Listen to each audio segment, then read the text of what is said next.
Bakit may pagkain na naman dito? May message pang kasama. Teka, galing na naman ba ito kay Marvin? Oo pinabibigay niya sa'yo. Lara naman, di ba sabi ko sa'yo wag mo nang tanggapin yung bigay niya? Binasad ko na siya. Nakakahiya naman kung tanggap pa rin ako ng tanggap na mga galing sa kanya eh. Baka isipin pa niya, pinapaasa ko pa siya. Ang kulit eh. Lagi siyang pumupunta rito kapag wala ka pa. At saka niya ako pipilitin tanggapin yung mga bigay niya. Iabot ko raw sa'yo. Hindi niya ako tinitigilan hanggat hindi ako pumapayag. Si Marvin talaga. Hay. Oh, sige. Kapag nakita ko siya, sasabihan kong huwag ka nang kulitin. Pasensya ka na ha. Naaabala ka pa tuloy. High school pa lang ay matalik na kami magkaibigan ni Lara. Para nang araw kaming pinagbiyak na bunga. Dahil kahit nang tumuntong kami ng koleyo, magkasama pa rin kaming dalawa. Sa tagal na namin magkaibigan, marami na kami napagdaanan. Kaya naman ngayong nasa 3 taon na kami sa kursong education, akala ko wala nang makakasira pa sa matibay naming samahan. Marami ang nagtataka kung bakit kami malapit ni Lara. Gayong magkaibang-magkaiba naman ang ugali namin. Masayahin kasi ako at palakaibigan. Habang marami naman na nangingilag kay Lara dahil sa pagiging mataray niya. Pero siguro totoo nga ang kasabihang opposites attract. Dahil magkasundo kami sa maraming bagay. Naiintindihan ko naman kung bakit ako yung pinupuntahan ni Marvin eh. Ako yung best friend mo. Siyempre, alam niyang mahalaga yung opinion ko sa mga manliligaw mo. Kaya nagpapalakas yun sa akin. Kaya nga laging tagdalawang serving din yung pagkain na dala niya. Kunwari concerned din sa akin. Pero ang totoo, nagpapadagdag lang yun ng pogi points sa'yo. Sana all na lang talaga may Mr. HRM na masipag na magluto at maghatid ng masarap na pagkain. Para naman maramdaman ko rin na may isang taong lagi akong iniisip at inaalala. Sira, wag mo na nga akong tuksuhin. Alam mo namang magkaibigan lang talaga kami ni Marvin. Kaibigan? Willing naman yung tao na maging kaibigan mo. Ikaw lang ang may ayaw. Sure ka talaga, Bes? Wala ka talagang kahit nakatiting na nararamdaman para sa kanya? Kahit konti lang, wala? As in? Oo, wala nga. Wala talaga. Alam mo namang hindi ko pa naiisip ang tungkol sa bagay na yan. Gusto ko munang unahin ang pag-aaral ko. Pati na rin yung part-time job ko sa fast food chain. Lalo pa ngayon, kailangan na ni Lolo ng maintenance medicine. Kulang na nga ang 24 oras ko, dun pa lang. Kaya wala talaga akong time para sa mga ligaw-ligaw at boyfriend-boyfriend na yan. Sabi mo eh. Oh, ba't parang hindi ka naniniwala? Hindi naman sa hindi naniniwala. Naninigurado lang ako kasi nagsiselos ako. Magkakaroon na naman kasi ako ng kahati sa best friend ko. Baka kapag nagka-boyfriend ka na, mawawalan ka na lalo ng time para sa akin. Nag-guilty ako sa sinabi ni Lara. Mula kasi na makatanggap ako ng scholarship na may kasamang part-time na trabaho, hindi na kami masyadong nakakapag-usap. Sa tuwing nagkakasama naman kami, sa halip na magkwentuhan at magkumustahan, ginagamit namin ang oras sa pagre-review para sa daily quizzes at exams. O kaya naman sa paggawa ng projects at paghahabol ng requirements. Dahil sa sobrang pagkaabala ko, tulog na lang talaga ang natatanging pahinga ko. Pwede ba namang isang tabi na lang kita ha? Best friend kaya kita. Parang kapatid na ang turing ko sa'yo. Hindi mangyayari ang iniisip mo, Bes. Sorry ha, kung hindi na kita nasasamahan palagi.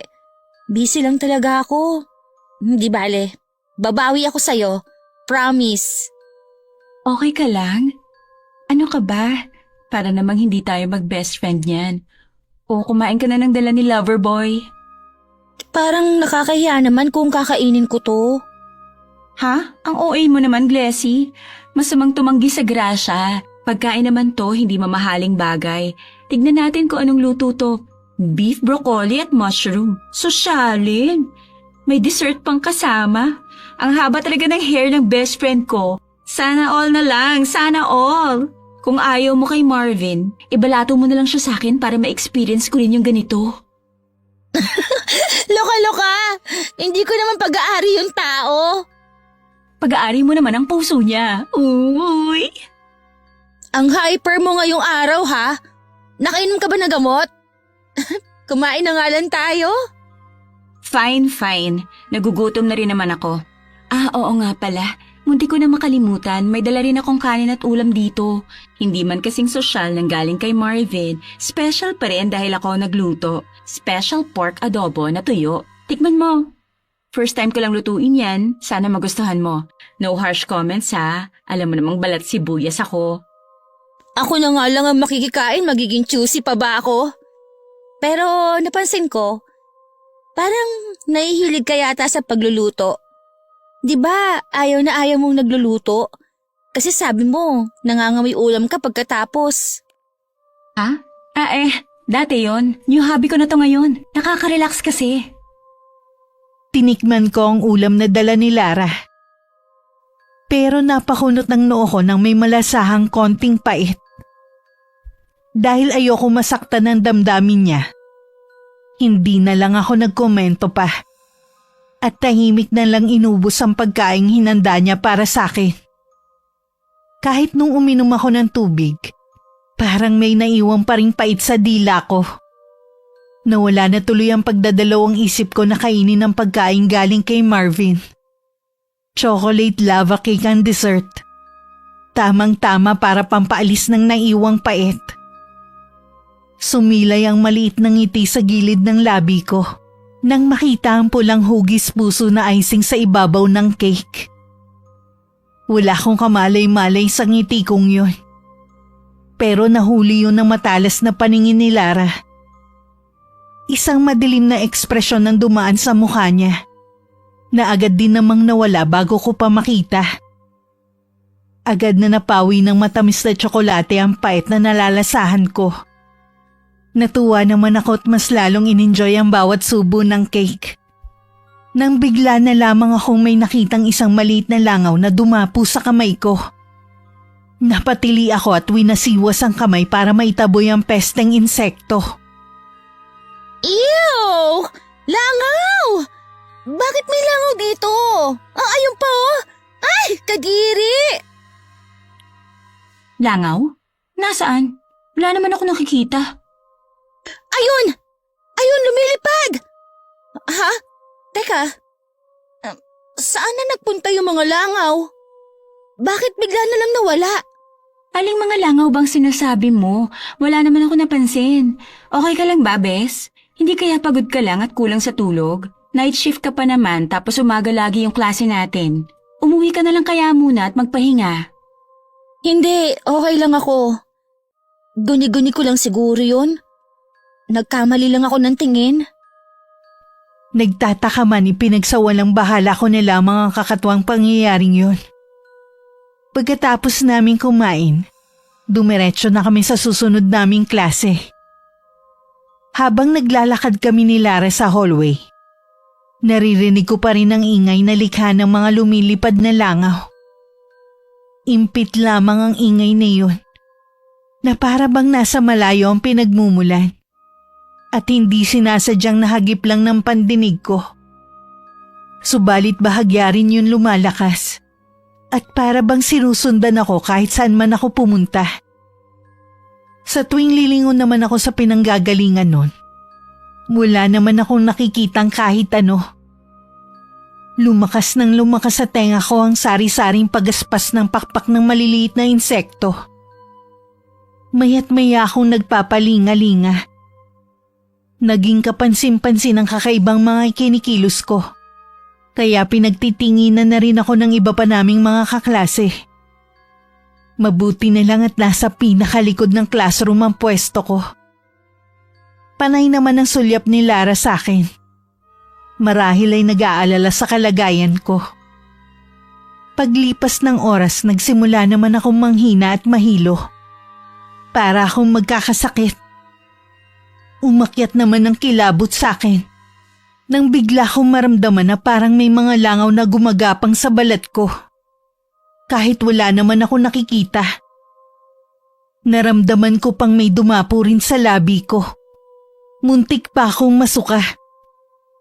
Akala ko madadagdagan pa ang mga kakaibang sintomas ko. Nang bigla ko nalang maramdaman ang banayad na init ng isang bagay sa dibdib ko. Napahawak ako ng mahigpit sa bagay na yun. Isang kwintas na proteksyon na galing sa lolo ko. Nakapagtatakang bahagyang naibsa ng mga dinaramdam ko. Sa huli nagpasya na lamang ako umuwi para ipahinga ang mabigat kong katawan. Habang pauwi naman ako, unti-unti pang bumuti ang pakiramdam ko. Nagsimula akong maghinala sa nangyari. Pero nawaglit yun sa isipan ko nang sa labas pa lang ng bakuran namin. Ay bumungad na sa akin ng malakas na boses ni Lola Aida. Napangiti akong pumasok sa loob ng bahay namin. Oh, La, sino naman pong kaaway nyo? Malayo pa lang, dinig ko na po kayo sa labas Glessy Apo, nakauwi ka na pala. Kaaway? Wala akong kaaway. Pinagsasabihan ko lang tong lolo mo na uugod-ugod na nga eh. Napakatigas pa rin ng ulo. Lo, ano na naman po ang nagawa nyo at pinagagalitan na naman po kayo ni Lola? Ewan ko ba dyan sa lola mo kung ano na naman ang problema niyan? Napakahilig tubalak na wala namang dahilan. Daig pa yung mga alaga nating manok eh. Wag mo na lang pansinin po. Maupo ka na at kumain bago magpahinga. Aba't itatago mo pa talaga kay Glessy ang katigasan ng ulo mo, ha, Ambo? Nagmamatigas ka na talaga ngayon, ha? Bakit po? Ano po bang nagawa ni Lolo? Nahuli ko lang naman yung magaling mong lolo na bumalik na naman sa dati niyang gawain. Kahit na ilang beses na natin siya sinabihan na tumigil na dahil makakasama sa kalusugan niya. Bumalik na naman po kayo sa pagka-albularyo, Lo? Di ba nangako po kayong ititigil na yan? Dahil baka makaapekto sa kalusugan nyo. Lolo naman, ang bilin po ng doktor magpahinga kayo. At huwag gumawa ng mga nakakapagod na gawain. Simpleng pagtatawas lang naman at pagbibigay ng halamang gamot ang ginawa ko, Apo. Hindi naman ako masyadong napagod o nahirapan. Lolo, hindi na po kayo bumabata. Paano na lang po kung hindi ganun kasimple ang kailangan yung gawin sa susunod? Paano kung kailangan nyo pang magsagawa ng mahabang ritual? Baka hindi nyo po kayanin at maospital na naman po kayo. Sige, Apo. Pagsabihan mo yung lolo mong matigas ang ulo. Baka sakaling makinig sa'yo. Nagsasawa na ako sa kapaulit-ulit dyan. Kayo namang dalawa, Parang konting sakit-sakit lang Masyado na kayo kagad nagpapanik. Lo, 2 linggo po kayong na-confine. Hindi po simpleng sakit-sakit lang yung nangyari sa inyo. Mahina na po ang baga nyo. Tapos may alta pressure pa po kayo. Sa edad nyo, kailangan na po talaga nating bantayan ang kalusugan nyo. Gusto lang po namin ni Lola na ingatan kayo. Para matagal pa po namin kayong makasama. Huwag niyo naman po sanang masamain yun. Hindi naman sa masama kung pag-aalala niyo sa akin ng lola mo. Pero sana'y mapagbigyan niyo rin ako. Kahit paminsan-minsan lang. Gusto ko lang naman na kahit papaano makatulong pa rin ako sa ibang nangangailangan ng tulong ng isang katulad kong albularyo. Gusto ko rin naman sanang makatulong sa gastusin natin sa pang-araw-araw. Lalo na sa pambili ko ng mga gamot ko. Sa edad kong to wala nang gustong kumuha sa akin bilang karpintero. Ang pag-aalbularyo na lang ang alam kong gawin. Kapag wala akong ginagawa, pakiramdam ko wala na akong silbi pa sa mundo. Lolo, hindi po kayo dapat nag-iisip ng ganyan. Gumagawa rin naman po kayo ng mga gawaing bahay at tinutulungan si Lola sa pagtitinda ng merienda. Hindi naman po porket wala kayong naiaambag na pera ibig sabihin na agad wala na kayong silbi. Sa ibang paraan lang kayo tumutulong at nag-aambag. At saka, ang tagal nyo na rin pong naghanap buhay para sa amin nung malakas pa po kayo. Hayaan niyo pong kami naman ang mag-alaga sa inyo. Tama ang apo natin, Ambo. Sapat na para sa akin ang pagtulong mo sa pagtitinda ng ginataang halo-halo at sa kakalamay araw-araw. Isa pa, naging mabuti kang padre de pamilya ng napakaraming taon. Hindi man nagtapos ang mga anak natin sa pag-aaral, nagawa naman nating itaguyod sila. Hanggang sa nakaya na nilang tumayo sa sarili nilang mga paa. Nabiyayaan pa tayo ng napakabait na apo na kahit kailan hindi tayo binigyan ng sakit ng ulo. Ay nako, kung alam nyo lang kung gaano ako kasaya na marinig yan sa inyong dalawa. Pero sana mapagbigyan nyo pa rin ako sa hiling ko. Gusto ko pa rin gamitin ang kaalaman ko kahit paminsan-minsan lamang. Malaking parte rin kasi yun sa pagkatao ko. Hindi ko basta-basta maiiwan o makakalimutan. Alam ko naman kung hanggang saan ang kaya ng katawan ko . Pangako, hindi ko to aabusuhin. Kaya pagbigyan nyo na sana ako.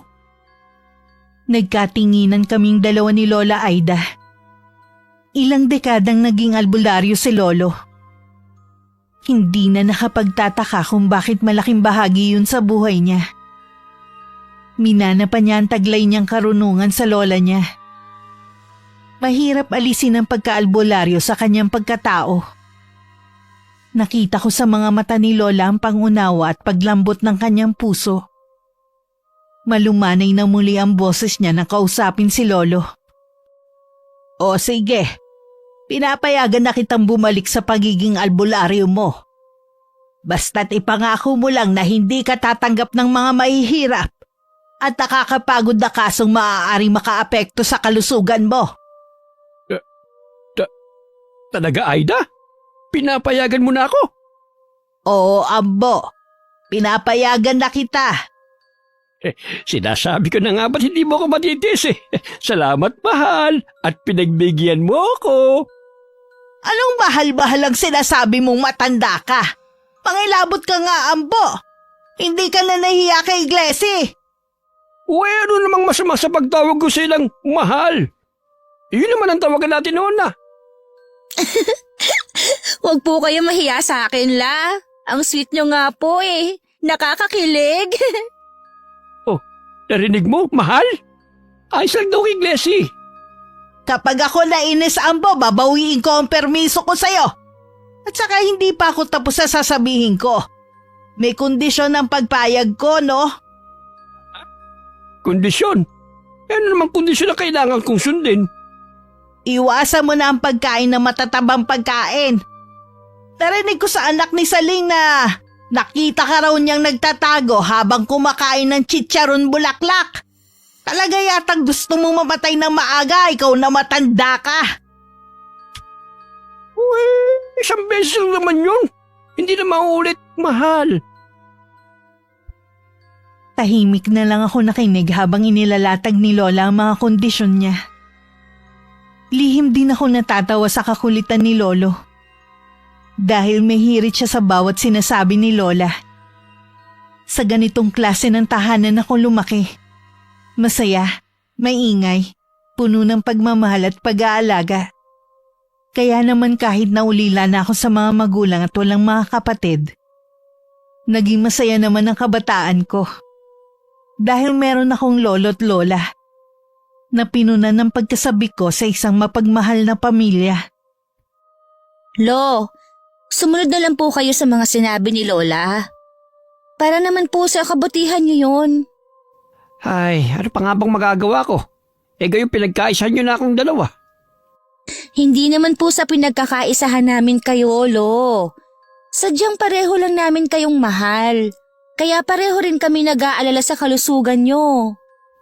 O siya, sige na. Makikinig na ako. Pero teka nga muna, Glesya po. Bakit parang... Ilang segundo akong tinitigan na mataman ni Lolo na para bang may inoobserbahan sa akin. Pamilyar ang paraan niya ng pagtitig na yun. Para akong pasyente na nasa opisina ng doktor. Bigla tuloy akong kinabahan. Ano po yun, Lo? Bakit ganyan po kayo makatingin? Nasaan na yung binigay ko sa yung proteksyon? Lagi mo bang suot yung gaya na sinabi ko sa'yo? Suot ko po lagi. Hindi ko nakakalimutan. Kinapa ko ang kwintas na nakasabit sa leeg ko at saka hinubad yun. Saka ko lang naalala na bigla yung uminit kanina. Sa isang dulo nito nakatali ang isang maliit na pouch na gawa sa pulang tela. Isang makinis na bato ang laman nun. Ngunit laking gulat ko na lang nang buksan ko ang pouch. May mga pekas na itim na ang bato sa loob. Hala! Paanong… Lo, bakit po nagkaroon ng maraming itim? Sinasabi ko na nga, be. Anong ibig sabihin nito, Ambo? May nais bang sumalbahi sa apo natin? Mukhang gano'n na nga, Aida. Ang batong yan ay isang ordinaryong mutya ng ilog na dinasalan at niritualan ko noon. Upang maging mabisang pangontra sa kapangyarihang itim. Merong may gustong manakit kay Glessy. Maaari sa pamamagitan ng barang o kulam. Pero hindi yun tumalab dahil sinaluyo ng proteksyon. Sa nakikita kong baka sa aura ng apo natin, malamang barang ang isinagawa sa kanya. Hindi ako makapaniwala sa narinig. Bigla ko naalala ang mga kakaibang sintomas na naramdaman ko kanina. Binabarang na pala ako noon. Pero wala man lang akong kamalay-malay. Kung wala akong suot na proteksyon, baka mas malala pa ang naranasan ko. Glessy, apo, may natatandaan ka bang nakaalitan mo o nakasama ang loob na sa tingin mo'y maaaring gumawa sa'yo nito? Wala, Lo. Hindi ko po talaga alam kung sino ang gagawa nito sa akin. Sigurado ka ba, apo? Para kasi ba isagawa ang klase ng pambabar na ginamit sa'yo kailangan mahawakan ka o kaya naman may kainin kang pagkain na siyang magsisimula ng proseso ng barang. Naguguluhan po talaga ako, Lo. Saka, sa dami po ng mga taong nakakasalamuha ko sa school at sa trabaho, hindi madaling puntuhin kung sino ang may gawa. Kung ganun ang tanging magagawa ko lamang sa ngayon bigyan ka ng dagdag proteksyon upang mas lalong hindi ka tablan. Kung sakali mang tangkain muli ng taong yon na barangin ka, hindi naman gaanong malakas ang barang na ginamit sa'yo. Magkakasakit ka lamang at mararatay sa higa ng 1 linggo at gagaling din pagkatapos. Pero mas mabuti na rin kung mag-iingat tayo. Kahit papano na panatag ang kalooban ko.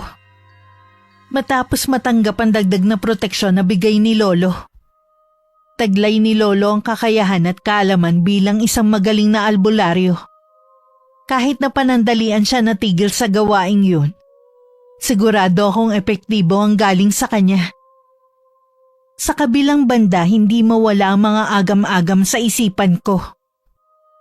Hindi pa rin kasi ako makapaniwalang may taong gusto kong saktan. Gamit ang isang napakaruming paraan. Alam ko sa sarili ko na wala akong ginagawang masama. Wala rin akong inaagrabyadong tao. Malinis ang konsensya ko at walang inaapakang kahit sino. Kaya hindi ko lubos na maisip kung bakit may gustong gumawa ng masama sa akin. Glessy, apo, maging mapagmatsyag ka sa mga nakakasalamuha mo. Baka may taong lihim na nagagalit o may sama ng loob sa'yo, pero hindi mo lang alam. Mahirap kalaban ng mga taong tumitira ng patalikod, lalo pa yung pinagkakatiwalaan mo. Pero tatraydorin ka lang pala sa huli. Tama lang talaga na bumalik ako sa pag-aalbularyo. Kawawa naman ang mga katulad ng apo natin na walang kamalay-malay pero pinagbabala ka na pala ng masama. Kinagabihan lutang ang isip ko nang pumasok ako sa part-time job ko. Bilang isang staff sa isang fast food restaurant. Hindi ako tuluyang matatahimik hanggat hindi ko nalalaman kung sino ang nagpabarang sa akin. Natatakot kasi ako na baka maulit yun. Hati ang atensyon ko habang nagkakahera at kumukuha ng order. Kaya hindi ko agad nakilala kung sino ang lalaking nakatayo sa harap ng counter. Hi, Glessy. Mabuti naman, maayos ka na. Marvin? Anong ginagawa mo rito? Paano mo nalaman na sa branch na to ako nagtatrabaho? May nakapagsabi lang sa akin. Si Lara ba? Siya lang kasi nakakaalam kung saan ako naka-assign eh. Si Lara nga pero Huwag sana magagalit sa kanya. Ako kasi yung nagpumilit na sabihin niya sa akin. Hindi naman ako galit. Nasurpresa lang ako na nakita kita dito. Nagkataon lang. Nabalitaan ko kasi na umabsent ka raw bigla dahil sumama ang pakiramdam mo. Nag-alala ako. Kaya lang wala naman akong paraan para kumustahin ka. Sinubukan ko ring hingin kay Lara ang number mo. Pero hindi niya binigay sa akin. Tama lang ang ginawa ni Lara. Hindi ko talaga binibigay ng basta-basta sa iba yung number ko eh. Pero bakit ka ba nandito? Ang totoo niyan, naisipan ko lang dito kumain kasama yung mga kaibigan ko. Hindi ko naman nakalain na makikita nga kita. Pero okay na rin yun. At least nakita ng dalawang mata ko na ayos ka lang. Hindi na ako mag-aalala. Ganun ba? Okay naman ako. Wala naman akong sakit. False alarm lang yun kanina. Salamat sa concern. Wala yun. Natural lang naman sa kaibigan na mag-alala. Buti na lang talaga dito namin naisipan kumain. O-order ka na ba? Ang sama na kasi ng tingin ng supervisor namin eh. Kailangan ko nang bumalik sa trabaho. Anong order nyo? Bibigyan ko kayo ng discount. Tila may isang maliit na kamay ang banayad na humaplos sa puso ko. Dahil sa ipinakitang pag-aalala ni Marvin. Pero hindi ko rin napigilan na mailang dahil sa presensya niya. Hindi lang naman si Marvin ang unang lalaki na ligaw sa akin at binasted ko.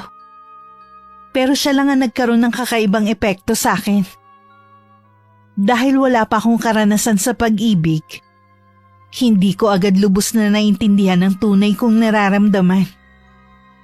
Sa dami ng customer at pinagawa sa akin ng bisor namin, nawala rin naman sa binata ang isip ko.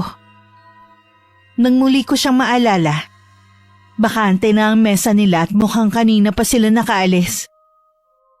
Mag-aalas 2 ng madaling araw na matapos ang shift ko.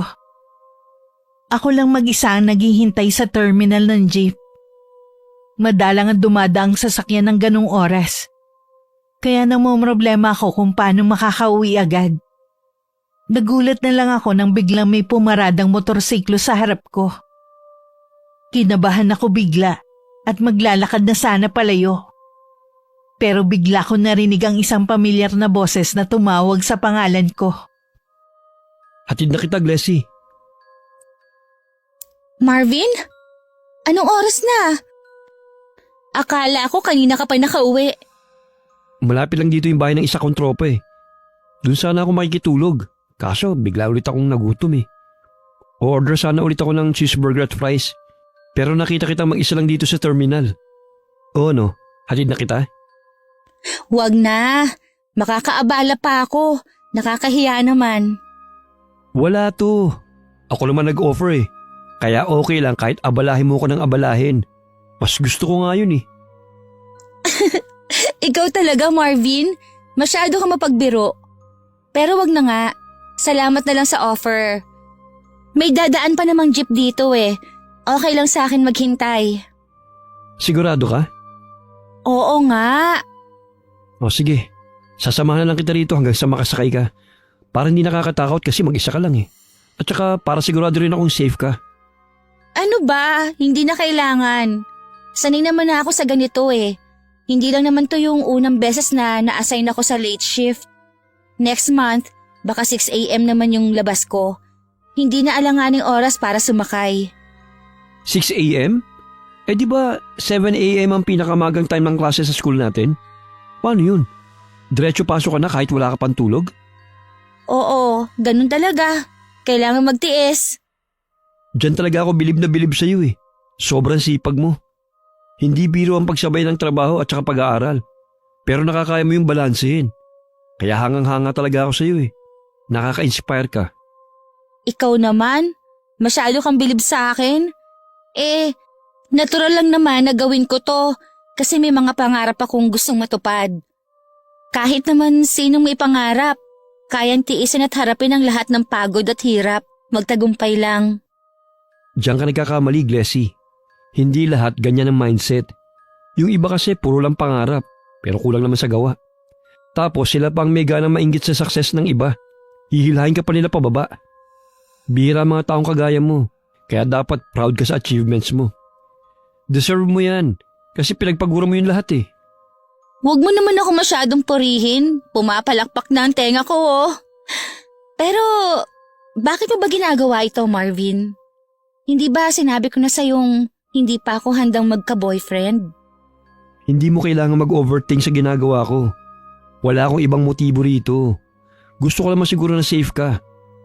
Kahit pa sinong kaibigan kong babaeng nakita ko mag-isang naghihintay sa isang madilim na terminal, mag-o-offer din akong ihatid sila pa uwi. Hindi ka naman special, no? Ikaw JGSS ka. Natawa na lang ako sa sinabi ni Marvin. Hindi siya nakakabagot kasama. Dahil kahit mapagbiro siya, may sense pa rin siyang kausap. Napahaba ang kwentuhan namin. At napag-usapan pati ang kanya-kanya naming pamilya. Ang mga pangarap na gusto naming maabot. Pati na rin ang mga plano namin sa buhay. Lalo pa naming nakilala ang isa't isa. Komportable ako sa kanya. Ramdam ko kasi ang senseridad sa bawat salita. Gayon din ang respeto niya sa akin bilang babae. Parang ang bilis lang lumipas ng oras habang magkasama kami. Bahagya pa ako nagulat sa biglang pagdating ng jeep. Napabilis ng tibok ang puso ko habang pinapanood ko si Marvin na kumakaway sa akin. Habang lulan ako ng papalayong jeep. Kinaumagahan maaga akong pumasok ng school. Sa pathway pa lang sa entrance gate, nakasalubong ko na si Lara. Gulat na gulat ito nang makita ko. Leslie? Paano? Oh, okay ka lang? Oo naman. Ba't parang nakakita ka ng multo? Ako lang to, bes. Ano kasi? Di ba masama pakiramdam mo kahapon? Di ba sabi mo pa nga magkakasakit ka pa yata pero bakit parang magaling ka na ngayon? Masama talaga ang pakiramdam ko kahapon. Pero okay na ako ngayon. Nagawa na ng paraan ni Lolo. Buti nga naagapan eh. Ikinuwento ko lahat kay Lara. Maging ang tungkol sa di kilalang tao na nagpabarang sa akin. Nanlalaki ang mga mata niya habang nakikinig. Na para bang hindi siya makapaniwala sa mga sinasabi ko. Dati palang albularyong lolo mo? Akala ko ba karpintero siya? Karpintero nga, pero albularyo rin siya. Hindi ko ba nasabi sa'yo? Maraming nakakakilala kay Lolo sa lugar namin dahil mahusay siyang albularyo. Yun nga lang, huminto siya kasi nagkasakit. Nanggagamot na ulit siya ngayon pero paminsan-minsan na lang. Masama kasi sa kanya ang sobrang pagod. Kaya ikaw, kapag may nangulam sa'yo, kay Lolo ka na lumapit. Libre na lang kapag ikaw. Sige, pero hindi naman kasi ako naniniwala sa kulam eh. Di ba kwento-kwento lang yan? At gawa-gawa ng mga taong mangmang at walang pinag-aralan? Future educators tayo. Hindi tayo dapat naniniwala sa mga pamahiin at lumang paniniwala na ganyan. Natahimik ako sa sinabi ni Lara. Gusto ko sanang ma-offend pero naisip ko na baka masyado naman akong sensitive. Marami naman talagang hindi naniniwala sa kulam at barang. Kaya naiintindihan ko rin kung bakit ganun ang reaksyon niya. Ngumiti na lang ako at iniba ang usapan.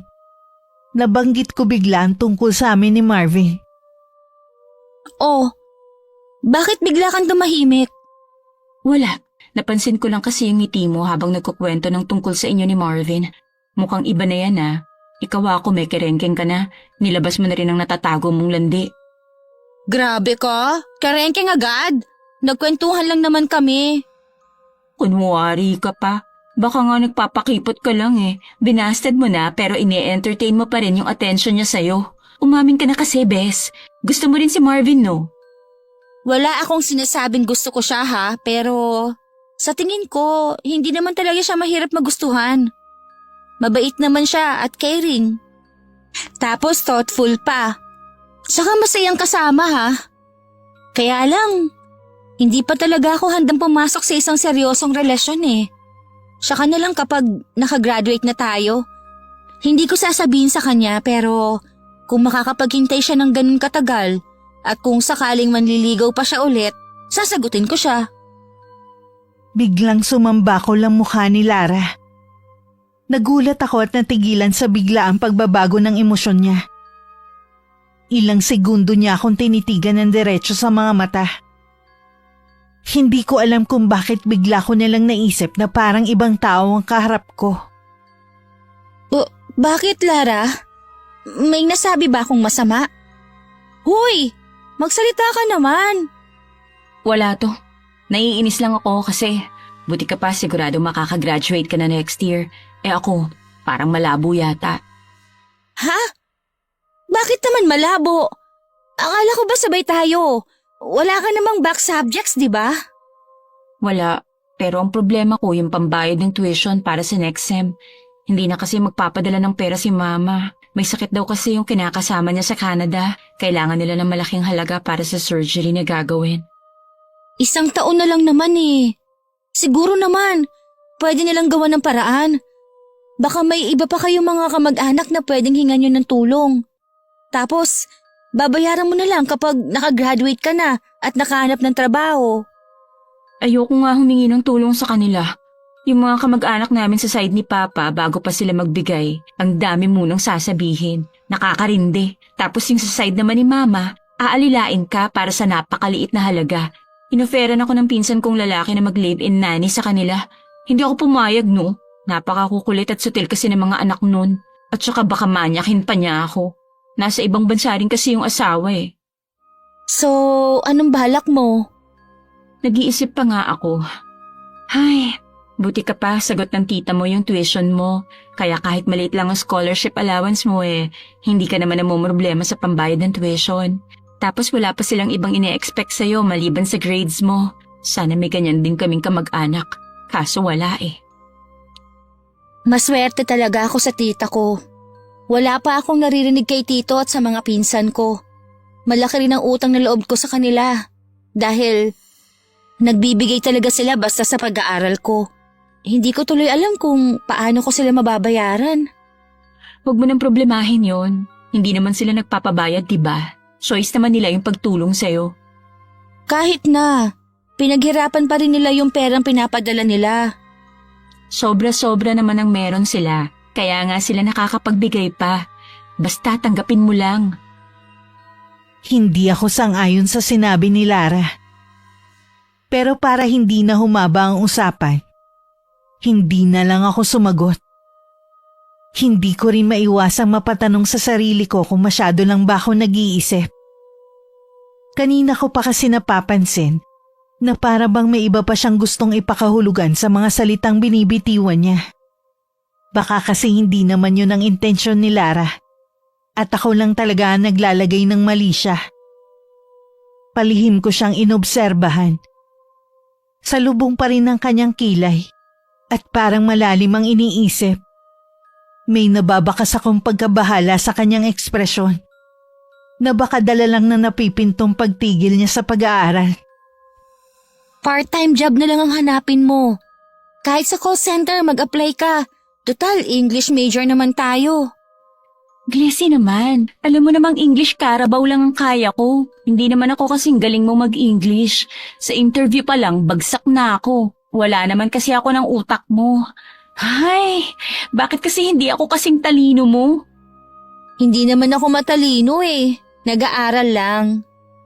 Nako, Bes, tama na ang pagpapahumble. Nag-aaral din naman ako pero kahit anong gawin kong aral laging pasang-awa pa rin ang mga score ko sa quiz at exam natin. Bobo kasi ako. Ano ka ba? Huwag mo sabihin yan. Ikaw pa ba magda-down sa sarili mo? Tsaka, sa English ka lang naman nahihirapan. Hindi naman porke hindi ka magaling mag-English, ibig sabihin hindi ka matalino. Hindi lang talaga yon ang forte mo. Magaling ka naman sa ibang bagay eh. Sisiw nga lang sa'yo yung math subjects natin. Tila hindi tumatalab ang kahit na anong gawin kong pagpapagaan sa loob ni Lara. Ilang araw nang nananatiling masama ang timplada niya. Halos hindi na nga siya makausap ng maayos. Dahil parang lagi siyang galit at maiksi ang pasensya. Pakiramdam ko pa pasimple niya akong iniiwasan. Lalo kasing naging madalang ang pag-uusap namin. Iniisip ko lang na problemado siya, kaya mas gusto niya mapag-isa. Mas lalo naman kami nagkakamabutihan ni Marvin. Pero hindi pa rin lumalampas sa pagiging magkaibigan na relasyon namin. Hinayaan ko na lang ang sarili ko na sumabay sa Agos nang hindi iniisip kung saan ako dadalhin nun. Sa tuwing nagkakasalubong kami sa school, nagpapalitan kami ng matamis ng ngiti. Hindi ko namamalayang otomatiko na pala siyang sinusundan ng mga mata ko. Sa tuwing nakikita ko siya, hindi naman yun nakaligtas kay Lara. Nagpupuyo sa kanyang dibdib ang matinding emosyong kinikimkim niya at malapit na yung sumabog. Isang hapon nang galing kami sa opisina ng Dean para tingnan ang listahan ng mga nakasali sa Dean's List. Labis ang tuwa ko dahil nakasama ang pangalan ko. Ibig sabihin nun may matatanggap akong discount at mababawasan ang tuition na kailangan kong bayaran. Pareho kami nag-apply ni Lara. Pero sa kasamaang palad, wala sa listahan ng pangalan niya. Congrats ha. Nakasama ka rin pala sa Dean's List. Akala ko ba kapag mababa sa dos ang grades, hindi na qualified?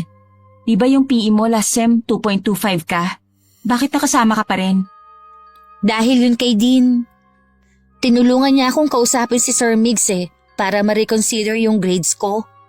Wala naman kasi akong absent tsaka kumpleto rin ang requirements ko sa kanya. Ayun, pumayag siyang gawin akong dos. Salamat talaga kay Dean. Ang laki ng nagawa niyang tulong sa akin. Favorite ka kasi noon kaya ka tinulungan. Hindi naman. Ginagawa niya lang ang trabaho niya. Favorite ka nga noon. Halatang halata kaya. Mahilig kasi yun sa matatalino. Consistent Dean's Lister ka since first year, di ba? Kung sa iba yun na mababa ang grades o kaya problem student, baka hindi nun i-entertain. Ang sungit kaya nun, pero pag ikaw ang kaharap, laging nakangiti, may favoritism talaga. Pumunot ang noo ko sa tono ni Lara. Hindi ako komportable sa mga binitiwan niyang salita. Para kasing binabaliwala niya ang lahat ng pagod at puyat ko. Pati na rin ang dugot pawis na ipinuhunan ko sa pag-aaral. Pero dahil alam kong masama ang loob niya dahil wala siya sa Dean's List, hindi ko na lang pinansin ang pasaring niya. Parang hindi yata maganda ang mood mo nitong mga nakaraang araw. May pinagdadaanan ka bang hindi mo sinasabi? O baka naman masama ang loob mo sa akin? Sino ba namang hindi sasama ang loob? Kumpleto naman ako sa requirements pero hindi pa rin ako nakasali. Pasado naman lahat ng grades ko. Yung isa lang yung hindi na-encode agad ng prof. Imagine, hindi ko kasalanan pero ako ang nagsasuffer. Tapos nung hiningan ko ng tulong si Dean, wala raw siyang magagawa kasi tapos na yung computation. Hindi man lang siya nagtry na tulungan ako. Naiintindihan naman kita. Paano mo ako maiintindihan? Ikaw nakasali ka kasi may backer ka na tumulong sa'yo. Paano naman ang mga katulad ko na patas lang lumaban? Nagkakamali ka, Lara. Hindi ko backer si Dean. Sigurado ako na ginawa rin ni Dean yung kaya niya para makonsider yung panel ng application mo. Sadyang hindi ka lang sinuwerte. Baka may ibang plano ang Diyos para sa'yo.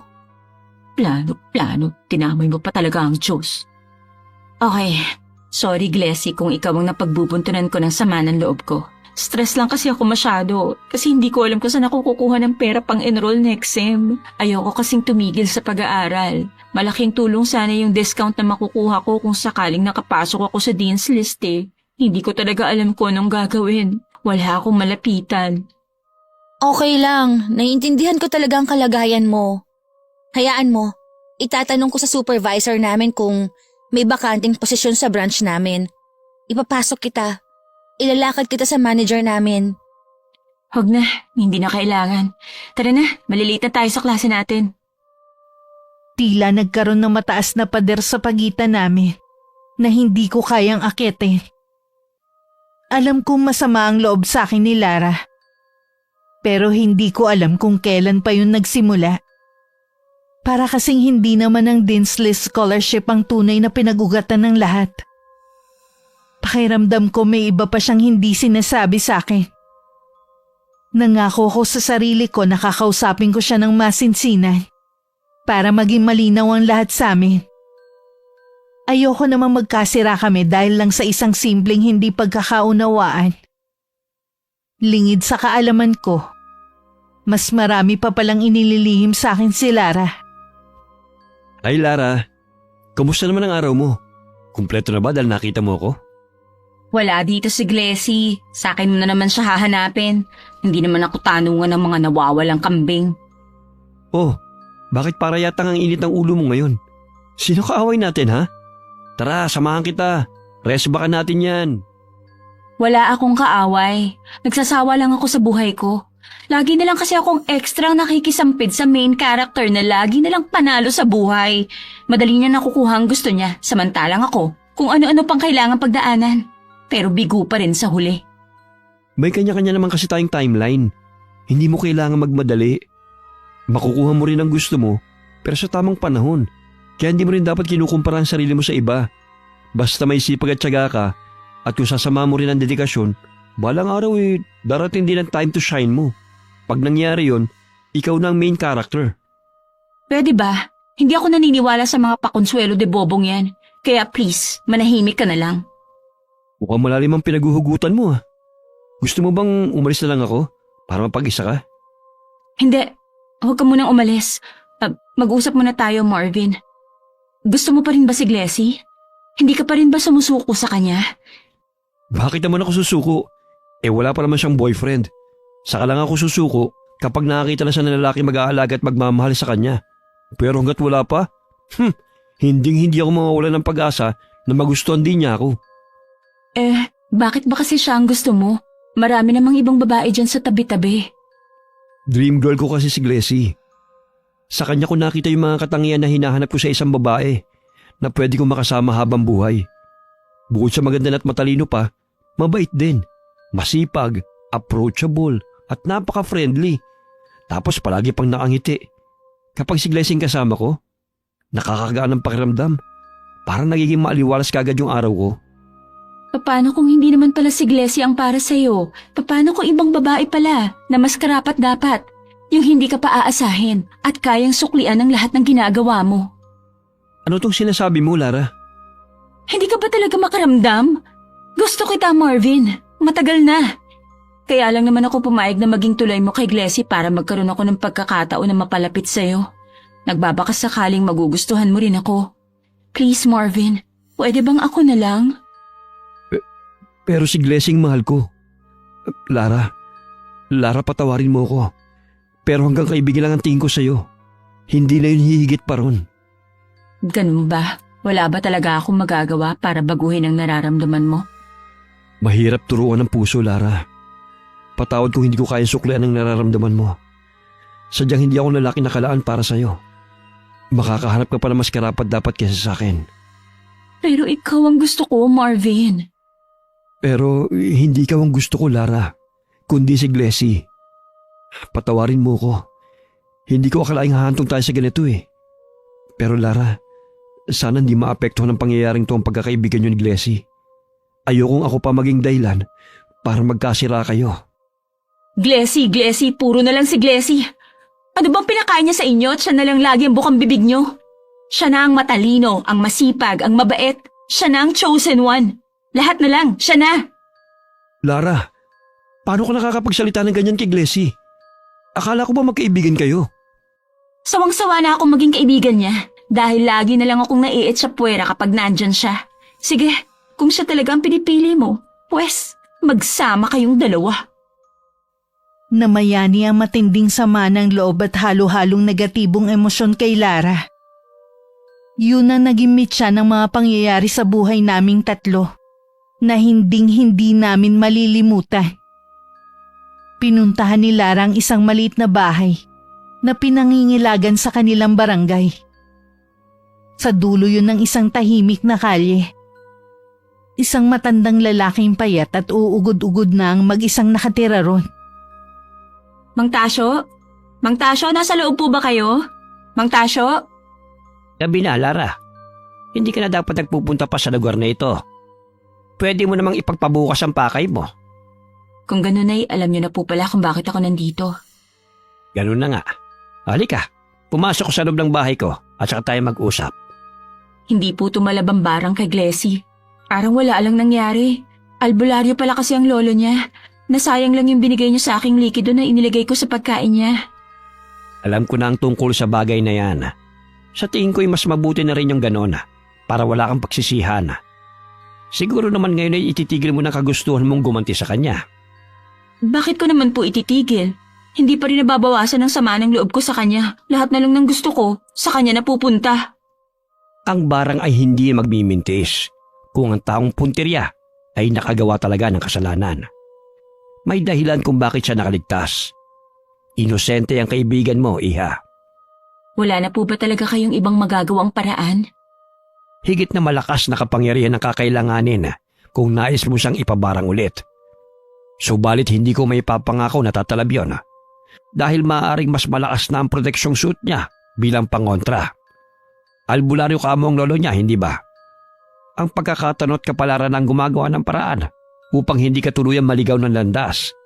Kaya wag mo na lamang ituloy ang binabalak mo. Kapalaran? Bakit po ba ganun, Mang Tasyo? Bakit may mga taong sadyang mahal na mahal ng Diyos? Kahit na anong pagsubok yung dumating sa kanila, madali lang nila nalalampasan. Yung hindi nga sila ipinanganak na mayaman, pero sa kanila naman lagi pumapanig ang swerte. Pati opportunities, sa kanila na lang napupunta. Sadyang magkakaiba ang kapalaran ng tao. Isa pa, hindi ka nakakasiguro na wala talaga silang ginagawa dahil hindi mo naman sila kasama 24 oras. Maaaring hindi mo lamang nakikita ang dugot pawis na ipinupuhunan nila para makuha lamang ng mga sinasabi mong oportunidad. Hawak natin ang sarili nating kapalaran, kaya hindi dapat kainggitan ng iba. Lagi mo sanang tatandaan na ang bawat desisyon mo ay magdadala sa iyo ng iba't ibang resulta at kapinsalaan. Tama na po ang maraming satsat, Mang Tasyo. Kung hindi na po tatalab ang barang kay Glessy, sa ibang tao po kaya itatalab ito?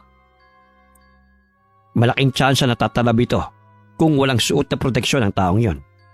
Kung ganun, Mang Tasyo, pwede ko po bang ibahin ang taong gusto kong ipabarang? Sigurado ka bang gusto mong ituloy ang plano mong yan? Binabalaan kitang muli. Malaki ang magiging singil ng pangalawang pagkakataon na ito. Instrumento lamang ako. Pero ikaw ang sasalo sa lahat na magiging singil ng pambabarang. Alam ko na po yun, Mang Tasyo. Please po, pagbigyan niyo na ako. Huli na po ito. Sige. Pagbibigyan kita sa huling pagkakataon. Marami pong salamat, Mang Tasyo. Kayo na lang pong nag-iisang tao sa buhay ko na nagpapahalaga sa saloobin ko. Tumatanaw lamang ako ng utang na loob bilang pasasalamat sa pagdala mo sa akin ng mga pagkain at sa madalas mong pagbisita upang makita ang kalagayan ko. Wala po yun, Mang Tasyo.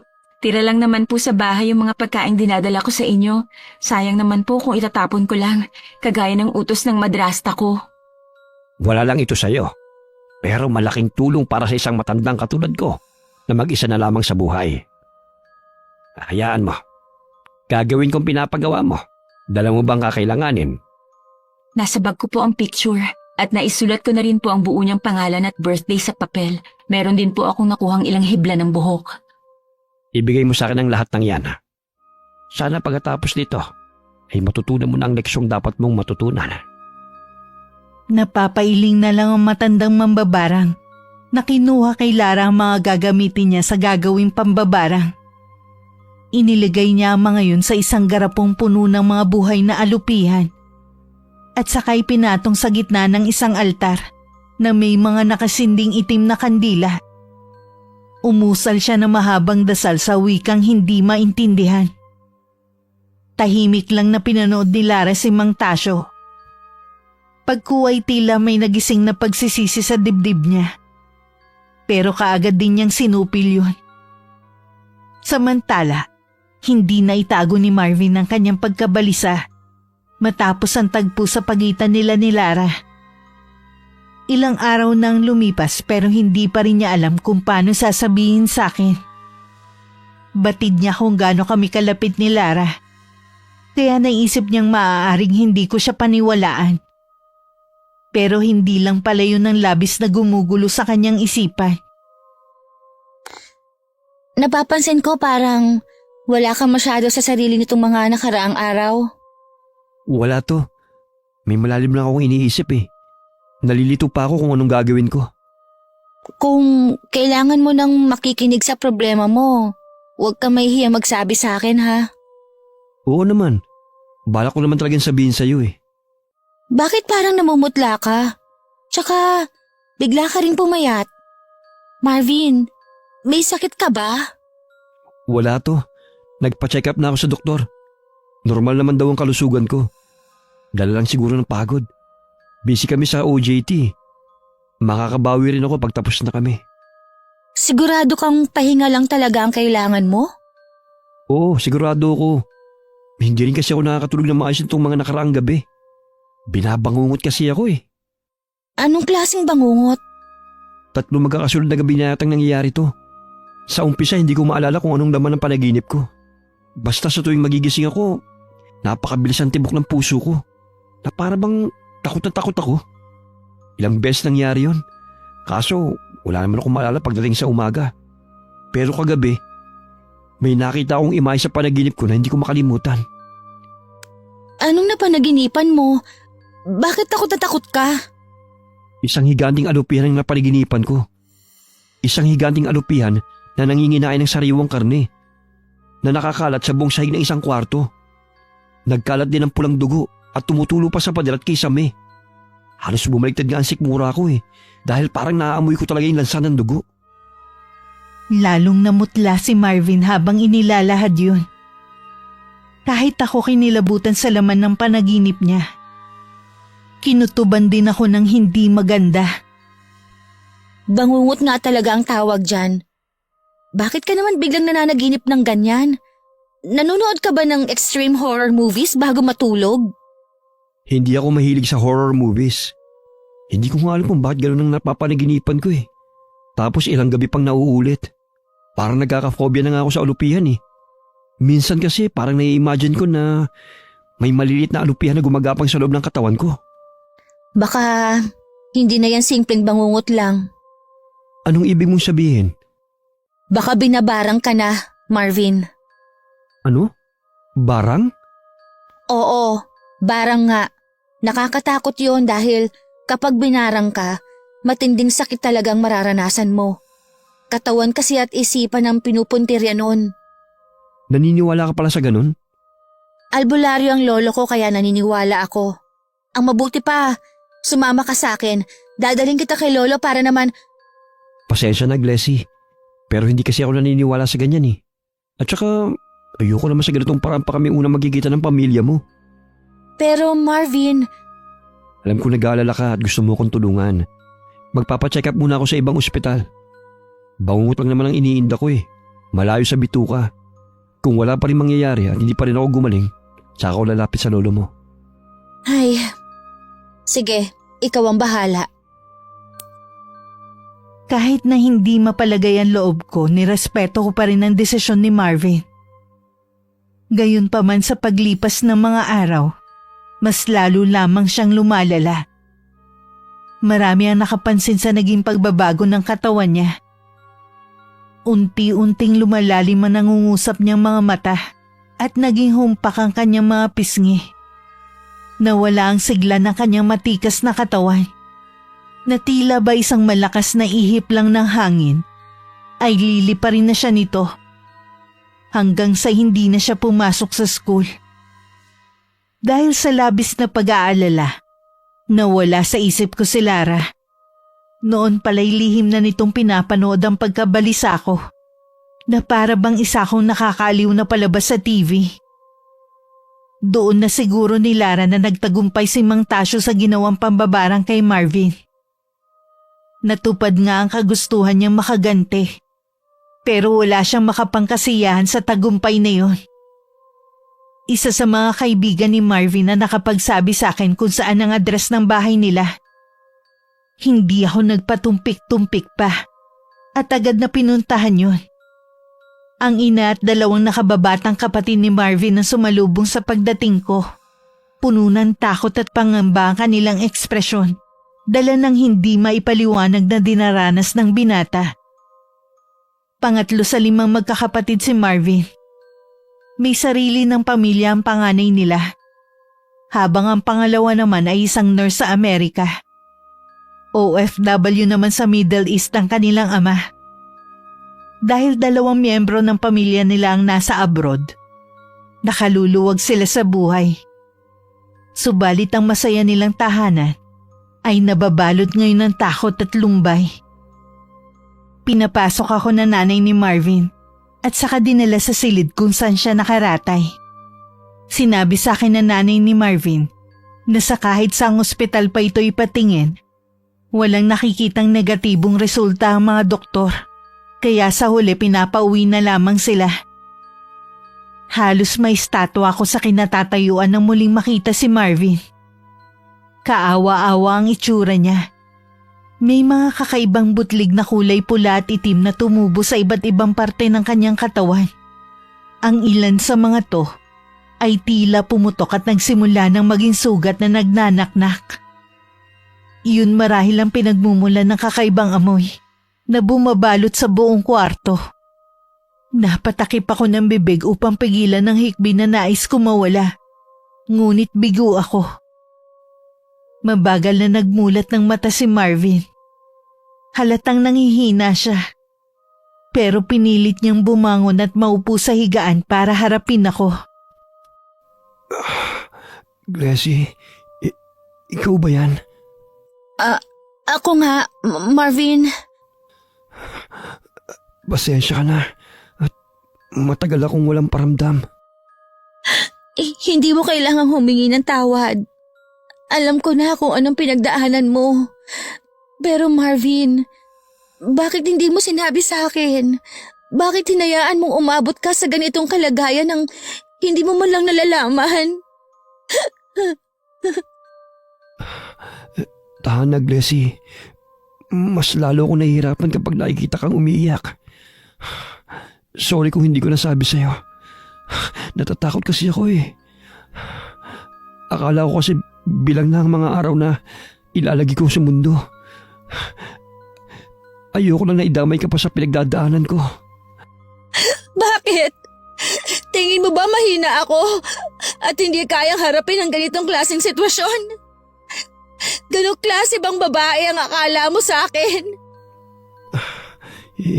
Hindi naman sa ganun pero itong sakit ko, pakiramdam ko talaga wala nang pag-asang gumaling pa.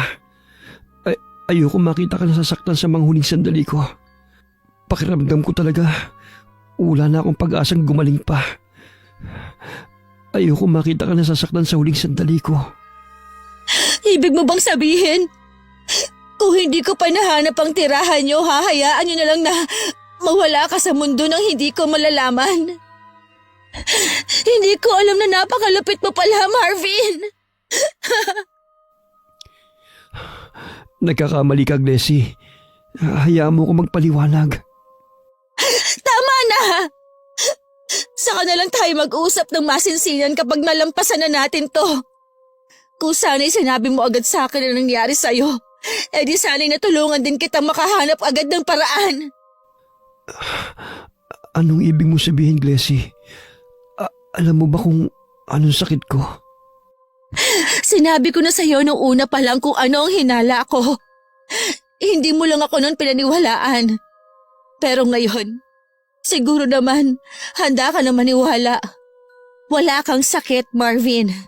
Binabarang ka. Barang? Totoo ba talaga yun? Hindi ka pa rin ba maniniwala? Nangyayari na nga sa'yo. Ano pa bang gusto mong patunay na totoong barang, ha, Marvin? Hindi naman sa hindi ako naniniwala. Sadyang hirap lang na maunawa ng isip ko na ganun nga nangyayari sa akin. Na binabara nga ako. Pero sige, maniniwala na ako sa'yo. Kahit ano pang sabihin mo. Importanteng mapagaling ka sa lalong madaling panahon bago pa mahuli ang lahat. Dadalhin kita sa lolo ko. Sigurado akong matutulungan ka niya. Pumayag ang nanay ni Marvin na dalhin ko to sa lolo ko para mapagaling. Tila nakahanap ang ginang na munting liwanag ng pag-asa sa gitna ng makapal na kadilimay. Ipinagkatiwala niya sa akin si Marvin. Dahil kinailangan niya magpaiwan para bantayan ang 2 bata. Nangako naman siyang susunod agad. Umarkila kami ng sasakyan kaya madali kong nadala si Marvin sa bahay namin. Isang sulyap pa lang ni Lolo sa kanya. Napatayo na to agad at kinuha mga nakatagong gamit sa pag-aalbularyo. Mabilis niyang dinaluhan si Marvin. Habang ipinapaliwanag ko sa kanya ang lahat ng nalalaman ko tungkol sa kalagayan nito. Kaibigan mo lang pala lalaking to. Akala ko kasi nobyo mo eh. Ay! Lolo naman, hindi po ito ang tamang oras para magbiro kayo. Ano ba yan, Ambo? Saka ka na mag-usisa kapag magaling na ang nobyo ni Glessy. Huwag na po kayo manggatong la. Alam ko naman yun, Aida. Hindi ko lamang kasi maiwasan makuryoso. Dahil siya ang unang lalaking dinala sa atin ni Glessy. Hindi nga lamang para ipakilala bilang nobyo, kundi para ipagamot. Kumusta ho kayo? Marvin de Guzman po ang pangalan ko. Pasensya na po kung sa ganitong pagkakataon po tayo nagkakilala. Nako, wala kang dapat ipag-alala, Marvin. Dahil magagawan pa natin ang paraan ng kalagayan mo. Hindi pa natin maalis ang barang. Pero pwede naman tayong gumamit muna ng paunang lunas. Saka natin pag-usapan kung paano ito maalis ang tuluyan. Para mapabalik sa taong nagpabarang sa'yo. Medyo magiging masakit ang ilan sa proseso. Kaya tiisin mo lang muna, iho, ha? Para naman to sa kabutihan mo eh. Sinimulan na nga ni Lolo ang kanyang panggagamot. Saglit ako natigilan habang pinapanood ko ang ginagawa niya. Matagal ko na rin kasing hindi nakita ang panggagamot ni Lolo. Kaya parang naninibago ako. Bahagyang kumalat ang usok mula sa tuyong dahon ng sambong na sinindihan ni Lolo. Ginagamit niya yun upang gawing malinis ang mga elementong nagkalat sa paligid. Pagkatapos nun ay saka pa lamang siya nagsimula sa kanyang ritual. Ang mga salitang Latin na binibigkas niya ay may kakaibang ugong at ritmo. Natulala ako at napako ang mga mata kay Marvin na nakahiga sa isang papag. Nakapikit siya at mukhang nakatulog. Ngunit bakas pa rin sa kanyang mukha ang sakit na iniinda. Basa ng butil-butil ng pawis ang kanyang noo at napapabiling-biling siya sa kinahihigaan. Habang tinititigan ko siya, parang may naaaninag akong maliliit na anino na kung anong mahabang insekto na gumagapang sa buo niyang katawan. Sa tingin ko mga alupihan yun. Base sa laman ng mga panaginip ni Marvin. Naglaho silang lahat sa paningin ko nang bigla akong kumurap. Isang oras ang itinagal ng panggagamot ni Lolo. Pero mabilis lang na lumipas ang bawat minuto. Namalayan ko na lang na ibinaba ni Lolo ang mga hawak para magpunas ng pawis sa noo. Kaagad ko siyang nilapitan para umagapay sa kanya. Nagsulyapan ko si Marvin. Payapa na ang kanyang ekspresyon. Ayos lang po ba kayo, Lo? Ayos lang ako, Apo. Napagod lamang ako sa ginawa kong panggagamot. Matanda na nga lang talaga ako at hindi na kasing lakas ng dati. Sorry po, Lo. Alam ko na ngang hindi na malakas ang kalusugan niyo pero binigyan ko pa kayo ng ganitong klaseng problema. Wala ito, Apo. Pahinga lamang ang kailangan ko at makakabawi rin ako kagad ng lakas. Hintayin muna natin magising ang kaibigan mo, ha? Saka ko ipapaliwanag ang susunod na gagawin. Hindi naman nagtagal at nagkamalay din si Marvin. Hindi siya makapaniwalang nagawa nga siyang gamutin ni Lolo. Bumalik na ang kanyang lakas. Pati ang mga butlig sa kanyang katawan ay halos naglaho na. Habang ang mga sugat naman ay nagsisimula na rin gumaling. Totoo ang isa talaga kayong magaling na albularyo. Nagawa niyo po akong pagalingin. Maraming salamat po, Lolo Ambo. Huwag ka muna masyado magpakasaya, iho. Dahil hindi ka patuloy nakakalaya sa impluensya na ng barang sa'yo. Ano pong dapat kong gawin, Lolo Ambo? Kailangan mo munang makilala kung sino nagpabarang sa'yo at pilitin siyang bawiin ang ginawa niya. Hindi yun magiging madali. Dahil kapag binawi ang barang, doble ang magiging balik sa kanya. Hindi biro yun. Isang bagay pa pala ang pinagtataka ko. Parang pamilyar sa akin ang aura ng itinamahik ang ginamit sa iyo . Parang nakita ko na ito eh. Tama. Kung sino man ang taong nagpabarang sa'yo, ang siyang nagpabarang din kay Glecy noon. Nagimbal ako sa narinig. Ang pangyayaring akala ko tapos na ay may karugtong pa pala. Labis ang pagkabigla ni Marvin. Nang malaman muntik ko ring maranasan ang dinanas niya. Sumeryoso siya, tinitigan ako sa mga mata. Parang may gusto siyang sabihin sa akin.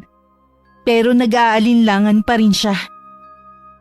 Ibig sabihin ay isang tao lamang nagpabarang sa inyong dalawa. Matagal ko na pinag-iisipan ng tungkol sa nangyayari sa iyo, Apo eh. Sa palagay ko may kailangan kang malaman. Makakatulong din to kay Marvin, kaya mabuti pang sabihin ko na. Isang taong malapit sa inyong dalawa. Siya ang dapat niyong hanapin upang mabawi ang barang. Mukhang may ideya na po ako kung sinong may gawa. May ipagtatapat sana ako sa iyo, Glecy. Isinalaysay ni Marvin ang mga nangyari sa pagitan nila ni Lara. Pati na rin ang mga hinala niya rito. Nung una hindi ako makapaniwala. Pero unti-unti ko napagtagni-tagni ang mga palatandaang naipon sa likod ng isip ko. May gusto pala si Lara kay Marvin. Hindi ako makapaniwalang hindi ko agad naisip yun. Dahil sa tuwing siya ang laman ng usapin namin, nag-iiba ang ugali ni Lara. Nagkakaroon ng dobleng kahulugan ng salita niya. Pabago-bago rin ang kanyang emosyon. Dahil pala yun sa kinikim-kim niyang lihim na pagtingin kay Marvin. Kaya pala parang nagsimulang magbago ang samahan namin simula nang magpakita ng interes sa akin si Marvin. Nagseselos pala siya at naiinggit sa atensyong ibinibigay nito sa akin. Parang gusto kong maiyak ng mga sandaling yun. Hindi ko akalaing magagawa ni Lara ang mga nagawa niya. Para akong lalamunin ng matinding sama ng loob. Pinilit ko lang kontrolin ang emosyon ko. Dahil may problema pa kaming kailangan solusyonan. Nagkasundo kami ni Marvin sa dapat naming gawin. Kailangan pa niya ng sapat na pahinga kaya hindi ako pumayag na samahan niya ako. Nagpa siya akong makipagkita ng mag-isa kay Lara. Dahil panahon na rin para makapag-usap kami ng masinsinan. Ayaw sanang pumayag ni Lola, pati na rin ni Marvin, dahil baka raw mapahamak ako. Pero nang magsalita si Lolo, pumayag na rin sila. Huwag kayo mag-alala. Hindi masamang tao ang kaibigan ni Glecy. Nakagawa lamang siya ng isang malaking pagkakamali na dapat din niyang pagbayaran.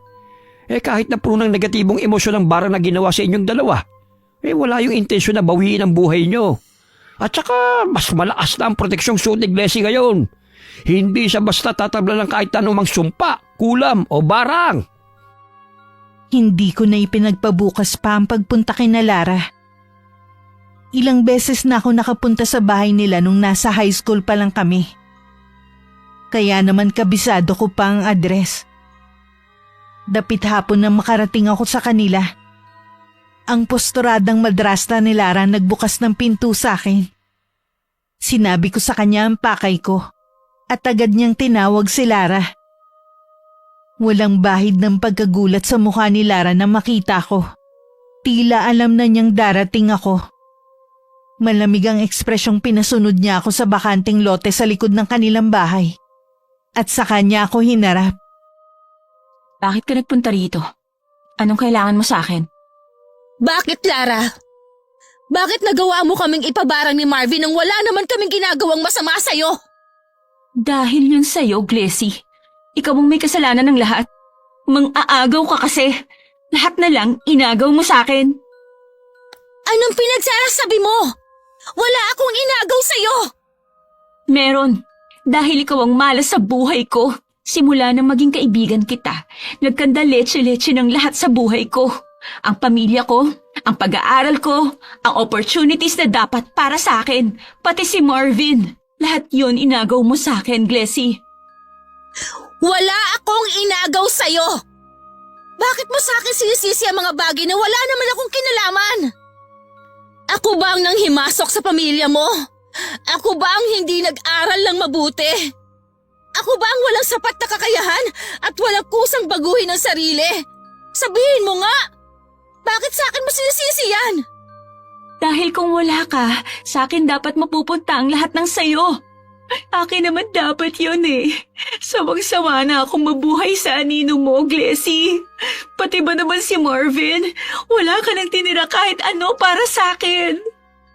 Naririnig mo bang sinasabi mo? Kahit wala ako, kung hindi para sa'yo ang isang bagay, hindi yon basta-basta lang mapupunta sa'yo. Lalo na kung wala ka namang ibang ginagawa, kundi ang gumawa ng gumawa. Aminin mo na lang kasi na nilamon ka na ng inggit mo. Oo, naiinggit nga ako sa'yo.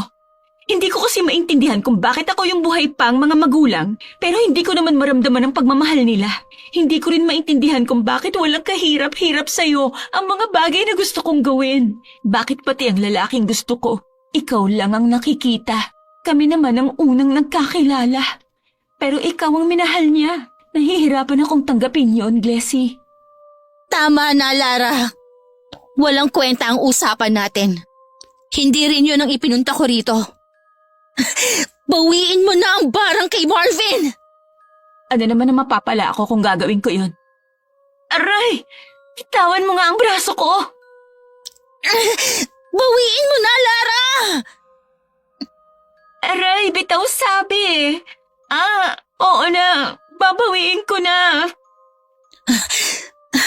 Sasamahan kita sa mambabarang na ginamit mo. Hindi na kailangan. Hindi ko hinihingi ang permiso mo. Fine. Sumama ka kung yan ang gusto mo. 3 kalye ang nilakad namin para marating ang bahay ng mambabarang. Nagulat pa ako nang makitang nakatayo ito sa labas ng pinto, na para bang hinihintay kami. Tumango ito sa amin at saka nagpatiuna sa loob ng bahay nito. Tahimik kaming sumunod ni Lara. Nais mo na bang bawiin ang barang? Opo, Mang Tasyo. Pakiusap po, bawiin nyo na. Sinabi ko na sa yung doble magiging single sa'yo, hindi ba? Ilang taon ng matinding kamalasan ang mararanasan mo. Desidido ka pa rin bang bawiin ito? Ilang segundong hindi nakasagot si Lara. Kaya akala ko hindi niya tutuparin ang sinabi niya. Mabuti na lang at nagkamali ako. Opo, Mang Tasyo. Buo na po ang desisyon ko. Bawiin nyo na ang barang nyo kay Marvin. Sige, Iha. Ipinapangako ko simula bukas. Mawawala na ng tuluyan ang lahat ng epekto ng kapangyarihang ginamit ko sa inyo ng nobyo mo. Marami pong salamat. Hindi ko na itinama pa ang sinabi niyang nobyo ko si Marvin. Ang tanging gusto ko lang kasi makaalis na sa lugar na yon. Pagka-uwi ko, ikinuwento ko kina Marvin ang lahat ng mga nangyari. Napapailing na lang sina lolo at lola sa narinig.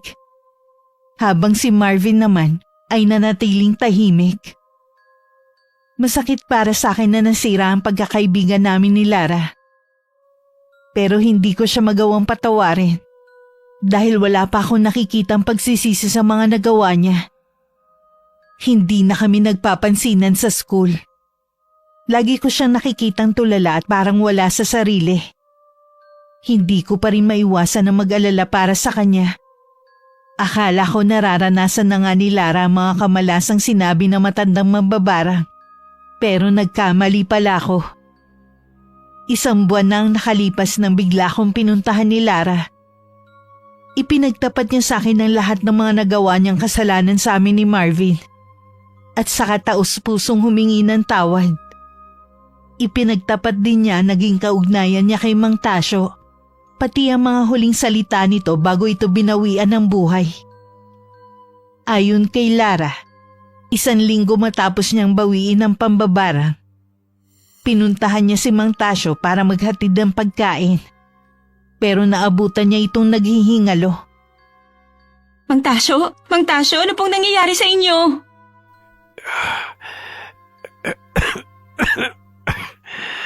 Mabuti naman at naabutan mo pa akong humihinga. Nang sa gayon ay masabi ko sa iyo mga kailangan kong sabihin. Huwag niyo na pong piliting magsalita. Tatawag po ako ng ambulansya. Hindi na kailangan.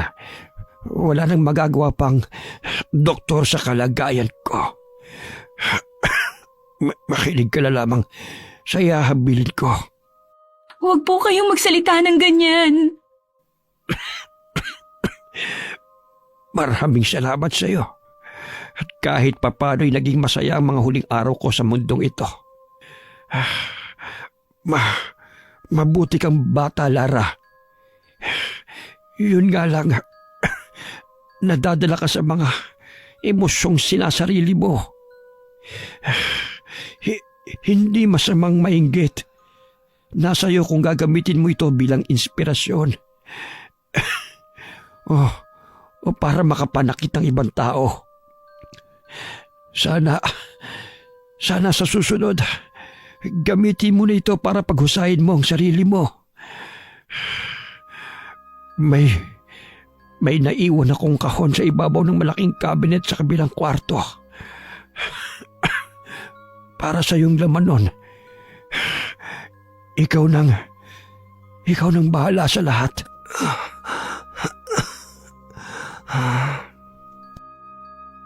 Nalaman na ni Lara ang tunay na nangyari dahil sa sulat sa loob ng kahong iniwan nito sa kanya. Si Mang Tasyo pa lang sumalo ng karmang dapat sana kay Lara mapupunta. Kasama ng sulat na naiwan kay Lara ay ilang makakapal na bungkus ng pera at ilang ektaryang lupa na pag-aari nito. Lahat yun ay nakapangalan na kay Lara bilang pasasalamat sa ilang taong tulong at pag-aalaga. Nalaman din ni Lara na matagal na silang gustong dalhin ng kanilang ina sa Canada. Pero inilihim yun ng kanilang ama dahil gusto pa nitong perahan ng dating asawa. Labis na pagsisisi ang naramdaman ni Lara. Halos lamunin na siya ng konsensya dahil sa iba pa ang nagbayad sa mga nagawa niyang pagkakamali. Kaya naman nagpa siyang harapin na rin ng mga to. Nais niyang humingi ng tawad sa mga taong nasaktan niya. Pareho kami ni Marvin. Napatawad na si Lara. Masakit pa rin sa akin na nawalan ako ng isang kaibigan. Pero hindi pa ako handang muling tanggapin siya sa buhay ko. Labis akong humanga kay Marvin. Dahil kahit siya ang higit na nagdusa sa mga nangyari, wala akong narinig sa kanyang kahit ano. Kailanman hindi siya nagsalita ng masama kay Lara. Napakalawak ng pasensya at pangunawa niya. 3 taon na ang nakalipas simula nang mag-migrate si Lara kasama ang mga kapatid niya sa Canada. Binahagian pa niya kami ng mga iniwan sa kanya ni Mang Tasyo. Nalaman naming ginawa niya yon pagkatapos niyang umalis. Kaya hindi na namin yun naibalik sa kanya. Paminsan-minsan nakakausap pa namin siya ni Marvin sa video call para magkumustahan. Masaya na siya sa bagong buhay niya doon. Isa na akong ganap na guro na kumukuha ng masteral habang si Marvin ay naghahanda sa pagbubukas ng sarili niyang coffee shop. Pareho naming naabot ang mga pinapangarap naming trabaho pero hindi pa rin nagtatapos ang lahat. Naghahanda naman kaming bumuo ng mga panibagong pangarap na aabutin namin na magkasama. Wakas. Oh,